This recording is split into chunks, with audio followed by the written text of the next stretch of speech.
Hello everyone. Today I'm back again with another video, and it's going to be my first round matchup versus the Sweetie Man in the North American qualifier for the league tournament. So a bit about the tournament.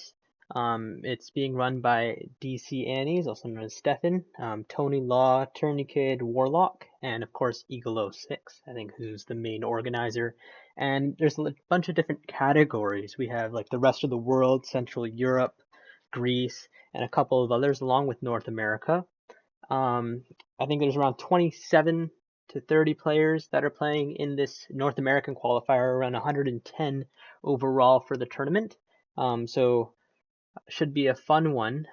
So relating this to the North American side, I participated in the North American Stratego Federation Championships in the summer, and so this is kind of similar to that. I did win that with some good wins that I'll be posting in a bit. I posted the first two rounds quite a few months ago, but I plan to record my games against Zach21 and Warlock pretty soon here. So a bit about my setup. I have 3 bombs on the side. Everything else is pretty standard, except for these 3 bombs and then the major. So kind of a unique side. Using the major here to get info right away and tricky bomb setup. And so a bit about my opponent, the Sweetie Man. Here's his player profile. 130 ELO, 123 and 194. Some results right there. Lost against Nightwolf. Okay, so here we go.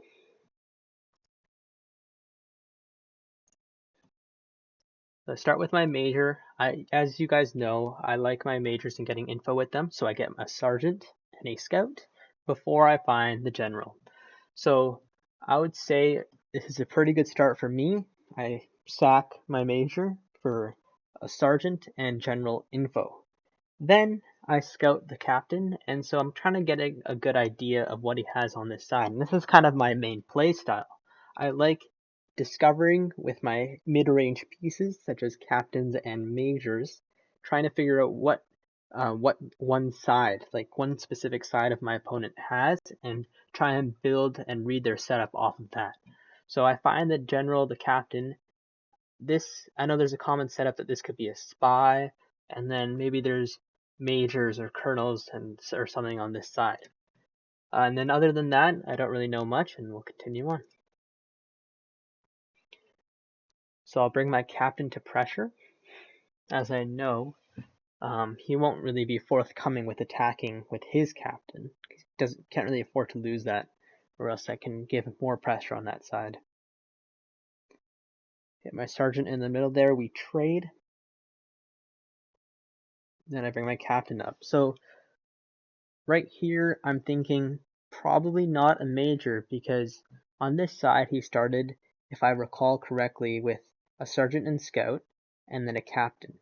So right away I see that he's more of a captain opening player, which is why I can use my captains early on and not be so scared that they'll be taken by a major. Take the scout, take the lieutenant, and there's the major. So building off of that, we have major, lieutenant, scout, captain. Again, what I'm doing here is I'm sacking a mid-range piece, getting information, then scouting right away, trying to build a read off of his setup. I know a major and a captain that usually tells me that either a general or marshal is near. So I have a couple key suspects for my marshal, which is here, here, here, here, and here. And that's pretty much it now. And then spy is probably around here. And if the marshal's in the middle kind of somewhere, general's here, you expect the flag to be one of these 4 spots probably. So yeah, that's how I use my mid-range pieces to get info in the early game. So now that I've known a major and a captain, I'll bring a lieutenant because there's nothing, he can't bring another major or captain, so I know that my lieutenant is safe.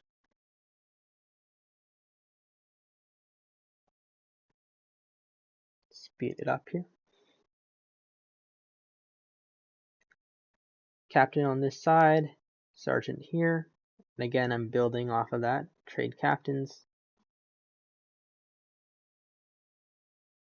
Now I'm going to hit that sergeant, because of course I know his captain and his major. So this piece is either really good piece or really bad piece.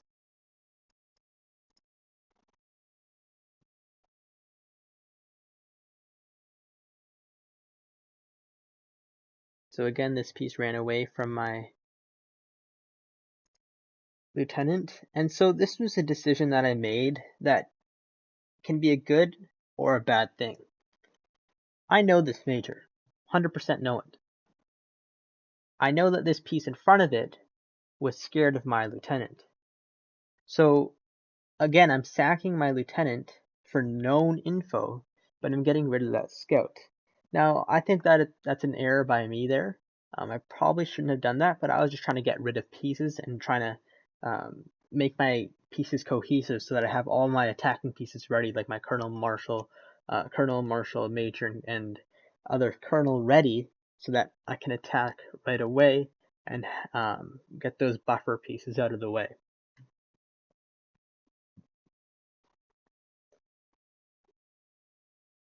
So now he's a bit aggressive with his major. I'll pressure that. And then that's where he brings this piece out. So I have a feeling that this piece is probably either the marshal or the spy, just because he's guarding the major and the captain pretty obviously there, I would say. And then again, we saw that I used a scout that was here to scout this piece here. Because remember, early on when I was thinking, the marshal could be one of these spots around the captain and major. Maybe it turns out it's this one or this one, but again, it's just a good principle to always scout around mid-range pieces, because you know that there's always going to be a piece guarding them. So now my plan here was to bring the major up, bring the colonel up, hit the captain with the major, get that piece taken, then hit the major with the colonel. And so I'd basically be gaining a piece there and getting info on that supposed marshal. On this side, he's pressuring me. I know this is a known lieutenant. I will sack it. I'll sack my captain just to get this info here. And then again, once I get this info, that kind of builds my read on his setup. And so it's a major. So we see major, major, captain. Oh, look at that. The marshal's right in the middle. Makes sense. Then I bring my lieutenant because I know he won't have another good piece there.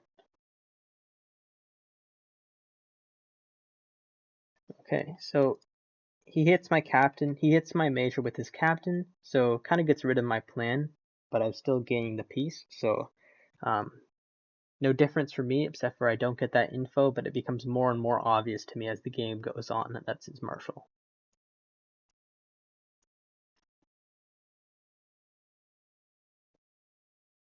So that's why I have my spy in place, and then of course I'll just hit that, because I don't think, I know his captain here, that means he only has one other captain and one other major. And I'd love to find a colonel, so I don't think those two are near there. Okay, so if we rewind here, I've moved my scout up, and I have two suspicions, right? Early on, I said that this could be the spy because of the general, captain, and piece right here, and I thought that this was the marshal. So, which one would be better for me to scout? A marshal that is obvious for me, but maybe it's not obvious for him that he's showing that, or the spy? I think the spy is much better to scout. The unfortunate part here, or maybe good part, is that that's a bomb. So again, continuing to give me my read on his setup, that this is probably the spy, or this here. And then this is the marshal.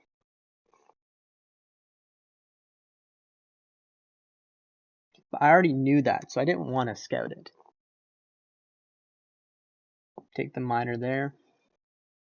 Don't want to trade majors because I want to continue applying pressure with my colonel on this side, as I know his general and his supposed marshal. So this here piece was here and this was here, so spy could be one of these two. Now he's excavating over there. I'll slow it down a bit. So we find ourselves in this position where this is his marshal, supposedly, and then he's just taking a lot of pieces, moving them all around, kind of telling me that this is his flag right here. Finds my captain. We trade captains. He doesn't know the sergeant, bluffing it as the marshal. Just trying to pick up more pieces, because this is all that he has left in the mid-range. Again, marshal here, spy, one of these two, I presume, or maybe here. These are just my thoughts in game.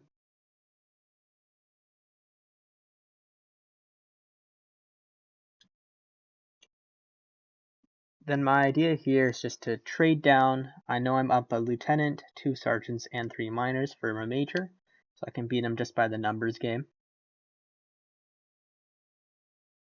He scouts my sergeant. Again, another one of his lower range pieces.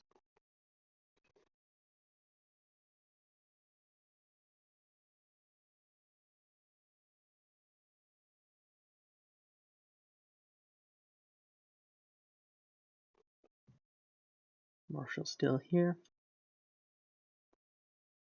Now I'm putting the pressure on his major. And then if he moves here, I'll bring my spy up. That's the case. Move something, bring the spy up. Can he call it? He does, and it is his marshal. So, unique situation here where I take the major, obviously, but usually, actually, most players will just leave the marshal there, not suspecting that I have the spy right there. So I thought it was a great play by him. Obviously, he shouldn't let his major be taken, probably swing it around and then move his marshal back to play defense and retreat. But good call there, and I get the major and I equalize, plus I already have that advantage in the minor pieces.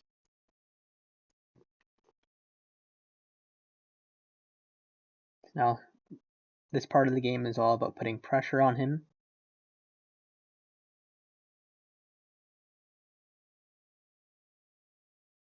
My flag's a bit weak here, I would say. Probably a flaw in the setup, having a general here, and then I excavated that lieutenant early on. So with that minor here, taking that bomb, let's go back. My goal was to obviously take the bomb, and then knowing that one of these is the spy, probably this one, and then another piece here so I can break in with my general. And I wouldn't think that he would call my general because he doesn't know it, and it could very well be the marshal.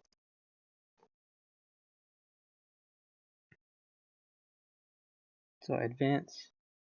He pressures my colonel, so I'm going to move that. And then he calls the general. Great play by him, of course. And we continue on. Continuing to put pressure with my colonel. I presume this is his colonel as he trades, and then now I'm just trying to bring a minor to the flag. Just getting it all the way there. This is colonel, probably spy. And then this is the key point in the game where my colonel moves in between his spy and colonel, and he hits me with the spy.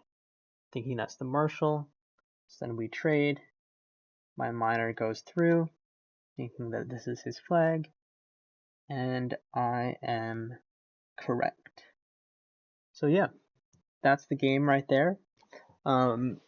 Not so chaotic. I would say it was a story of sacking mid-range pieces for information, using that information, gaining minor pieces like lieutenants, sergeants, and minors. And then it's just a numbers counting game. A major versus all those pieces is usually a win. But then I gained back the major in the middle here where my spy pressured his marshal. And then it was pretty good from there. And then the last key moment, I would say, other than the trading generals over here, is the spy hit on the colonel. So yeah, that's it. I plan in the near future to upload my US Stratego Championship games versus Zach 21 and Warlock that I recorded in the summer, late summer. I did end up winning that tournament. I think I said that. And yeah, I just been matched actually for round 2 against Atriox in this tournament, and I'll be playing that within the next week, and we'll go from there. So thank you very much for listening, and see you in the next video.